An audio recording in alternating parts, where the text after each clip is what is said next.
unbeatable.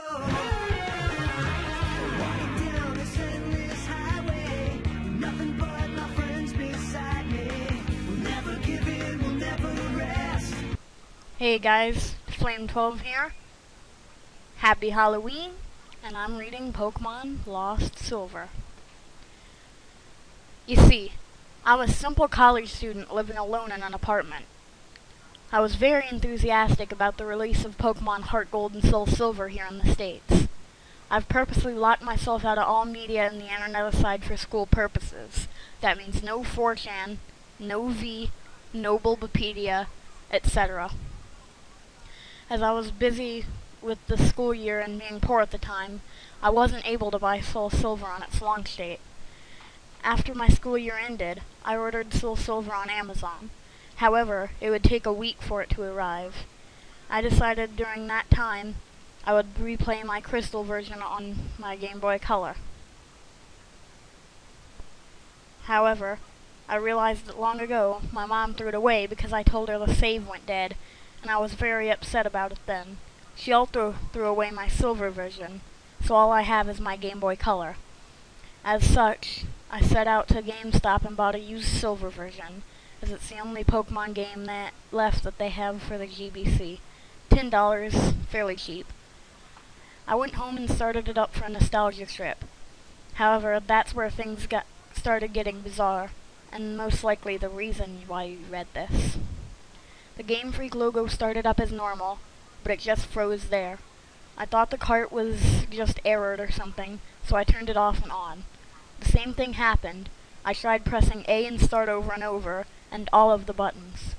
Eventually, the logo vanished and there was a black screen for about 5 seconds. Suddenly, rather than going to the usual menu screen, I was already in the game on a previous save file, which was odd as I expected all of these carts to have been wiped by the poor battery. Either way, I wasn't complaining, as I would have chosen the continue option to see what the previous guy did anyway. First off, I checked his trainer information. His name was just Ellipsis. He didn't have much originality. I checked his profile and apparently he had 999.99 hours put into the game, with all 16 badges, 99999.9 Pokédollars, and all 251 Pokemon on the Pokédex. Seeing as he apparently had Mew and Celebi logged also, I'm guessing he had either used a Game Genie or was just a really hardcore Pokemon player back then. I checked to see what a bad team he has. To my surprise, I saw 5 unknowns and a 6th Pokemon named Hurry. I'm thinking that this must be some cool joke to the person who played this time, but I decided to check the profiles of these Pokemon anyway. As expected, there were different letters of unknown, all level 5. I was a bit shaky with my unknown alphabet at the time, but I identified the word spelled out to be leave. As for the 6th Pokemon, it turned out to be a Cyndaquil. Mind you, this was before there were individualized Pokemon icons. The Cyndaquil looked normal, but it was level 5 with only 1 HP left and only 2 attacks, Leer and Flash. I don't know why they named him Hurry, but at the time, I just disregarded it. The most eerie thing was that, despite my volume being at max, none of the Pokemon had said their usual cries, just pure silence. Having enough of the team, I closed it. I was parked at what appears to be a room inside the Bellsprout Tower. However, for some reason, there were no NPCs around. Even more eerie was that the pillar in the middle didn't move at all, as if it was just leaning on its side. There was no music at all, and there was no exit or ladder, or at least I thought there wasn't. I walked around for a few minutes, but can't seem to find any way out. This was certainly not a room I've seen in the Bellsprout Tower before. I tried checking my items for an escape rope, but the bag was completely empty. There wasn't any wild Pokemon either. Finally, I managed to find a ladder, which turned out to be behind the pillar. The screen turned black and the music finally started playing. I had a sudden chill, as I recognized the melody I heard to be the theme you hear when you listen to the radio tower at the Alph rooms where the unknown are at. I immediately realized that it wasn't a loading transition, but rather I was in a dark room and would need flash. Before I took care of that, though, I immediately checked my Pokégear to change the radio to something more pleasant. But it turns out that there was no radio card, or even a phone nor time cards. There was only a map card in which Gold, Ellipsis from earlier, and I will call him Gold from now on, was just walking in a midst of black. I recall that Cyndaquil has Flash, so I turned off my Pokégear and made Cyndaquil use Flash. I didn't see any message saying Hurry has used Flash or anything like that. The room just became lit just like that, and I soon regretted it. The room was a chilling blood red with a linear gray path heading south. The ladder I used to go up and down was not there at all. I had no choice but to head south. The screen got darker every 20 steps I made until I finally made it to the end, which appears to be a sign. I read the sign, which said, "Turn back now." Suddenly I was asked to answer yes or no, but there was no question asked. I chose yes, as I do not know what it was asking, and the screen went black again, making a ladder climbed sound. The unknown radio music stopped, and in a few seconds was replaced with the not as creepy Pokeflute radio music. I was in another dark room, but I held my breath and used Flash again. Suddenly, it said that Hurry has fainted, which was odd since I recall there was no status conditions like poison on him, and I clearly wasn't in a battle. I checked my Pokemon quickly, and suddenly he was no longer in my party. In fact, after a bit of investigating, none of my Pokemon are there, but instead all replaced with level 10 unknown. I did the same thing as before and spelled out the unknown. My then team of unknown spelled he died. Either way, after that creepy change, the room was lit to reveal myself in a very small room that appears to be only 4 squares big. The walls of that room were gray bricks, as I was in something that was hollowed out. Outside the room appears to be a bunch of graves similar to the ones in Pokemon Red and Blue. I've walked around that small room and pressed A, but nothing happened. I've already concluded that this was clearly a hacked game, and some sadistic sold it to GameStop. However, my curiosity kept me going. I checked the trainer profile of Ellipsis again to only find out that the sprite of Gold was not missing his arms, or was missing his arms. He also seems to appear less smug, but rather seems more sad and empty in a way that I do not know how to describe. For some reason, it also now said that he has 24 badges, which was clearly impossible. After a few minutes of aimless wandering, my character suddenly spun and did the escape rope spinning animation. Instead of flying up, though, my character spun downwards slowly, as if sinking. After that screen, the music stopped. After finally landing, the overworld sprite of Gold is colored differently now. Instead of the usual red color he dons, he appears completely white now, including his skin. It's as if he came straight from the colorless Game Boy games placed into a colored background of the Game Boy Color. I checked his profile, and now as white as his overworld sprite, he lost his legs and has what appears to be bloody tears from his eyes. It also says that he now has 32 badges, which now starts to disturb me, as this change of numbers seems to represent something important. I also checked my Pokemon, which this time contains 5 unknowns and a level 100 Celebi without a nickname. The unknown are this time leveled 15 and spelled out dying.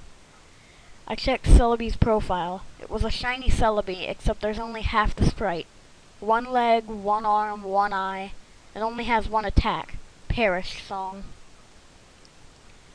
The area I was in itself was the Sprout Tower with the mobile pillar as before, except everything is apparently red now. I walked north for what felt like forever. I finally encountered some generic men and women NPC. They were all lined up to the side, just facing the long slantish pillar in the middle. They were also white, and nothing happens when I try to speak to them. I kept going north until eventually the pillar finally appears chopped off, with a transparent red in that spot. I went up to red, and without even pressing A, I was suddenly engaged, and finally in a battle. The music starts again, which it sounds like the unknown radio music again, but played backwards. Gold's battle back sprite matches his front one with the bloody eyes, white skin, and lack of arms, while Red sprite was the same as before in gold, silver, and crystal, except transparent. The text simply said, "Wants to battle," as if he has no name, and both of us only have one Pokemon each, which is weird, as I swore I had 6 with the unknowns. My shiny Celebi came out, conveniently with half a sprite for the back sprite also. The shiny noise and animation was different, as the sounds it made sounded like multiple screech attacks and used consecutively. Red sent out a seemingly normal male Pikachu, except he is level 255 and his sprite seems sad as it has tears in his eyes. Rather than the usual fight item, Pokemon, and run menu, I was only given the option to use attacks. Since Celebi only has one, I chose it. Naturally, since Pikachu was level 255, he went first. Pikachu used Curse, lowering his speed and increasing his other stats. I'm not even sure if Pikachu could use Curse. Celebi used Perish Song. In 3 turns, both Pokemon get KO'd. Not like I have a choice. At this point, it didn't even go back to the fight menu, as the battle just continued without me. Also note that there were no animations at all for some reason. Pikachu used Flail, which didn't do much damage despite his level and boost, as his health was maxed. Celebi used Perish Song. Nothing happens, as it was already used. Pikachu used Frustration, which did a ton of damage, knocking Celebi down to less than 10 HP. Celebi used Pain Split, which surprised me as Celebi didn't even have that attack in the first place.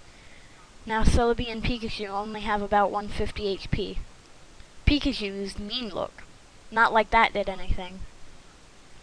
As expected, due to the effects of Perish Song, my Celebi fainted. Except in the text, it said, "Celebi has died." And instead of the ordinary drop off the screen animation, the Celebi back sprite just vanished. For some reason, the Pikachu was still up even with the Perish Song, and it didn't count as my loss. Pikachu used one more different attack beyond the 5 attack limit. Pikachu used Destiny Bond. Afterward, it said that Pikachu has died, with a slow fade-out animation. Apparently, I was the winner, as the transparent red sprite showed up and said, ... That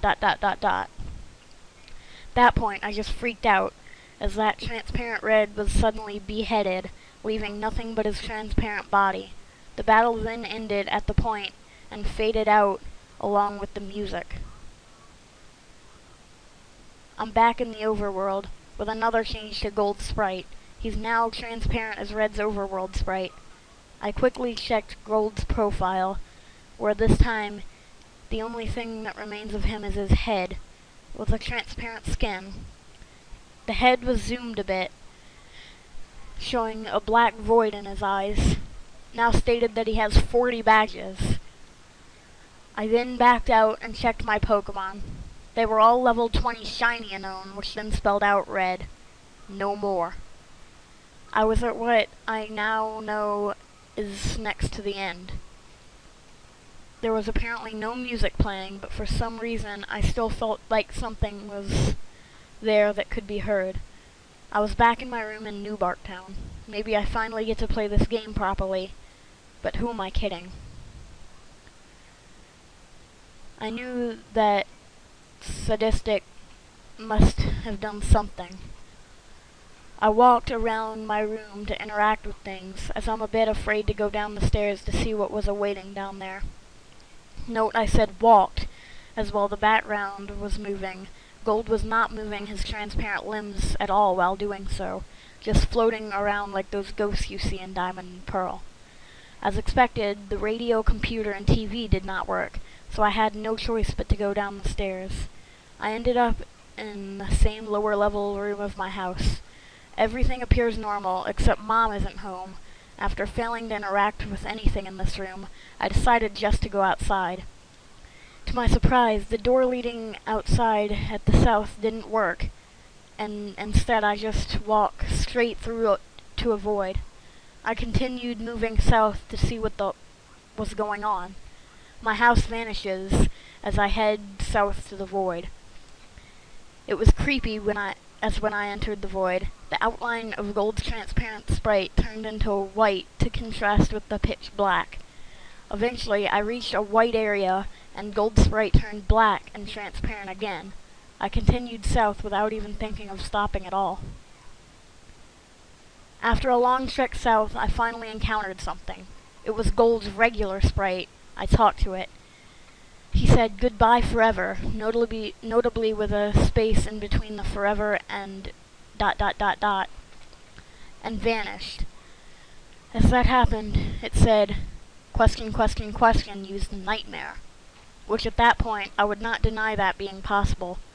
Gold did another escape rope animation, spinning slowly downwards like before. I was now back into that small hollowed out room surrounded by graves earlier. Or at least I say I was back there, as there's no sprite anymore. I tried to walk around, but nothing moved, not even the wall bumping noise. I checked my trainer profile with absolutely no Gold sprite left. It said I have 0 badges, and all the pictures of the Johto gym leaders at the bottom were replaced with skulls. I checked my Pokemon, which were all level 25 unknown. As expected, it spelled out a phrase that I dared to read. I'm dead.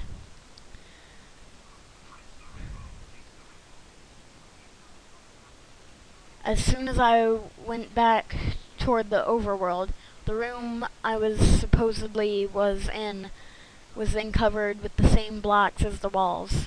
I then figured out what exactly the room was when the final text said, R.I.P. ellipsis. That room was a big grave surrounded by other graves. Gold has already been dead.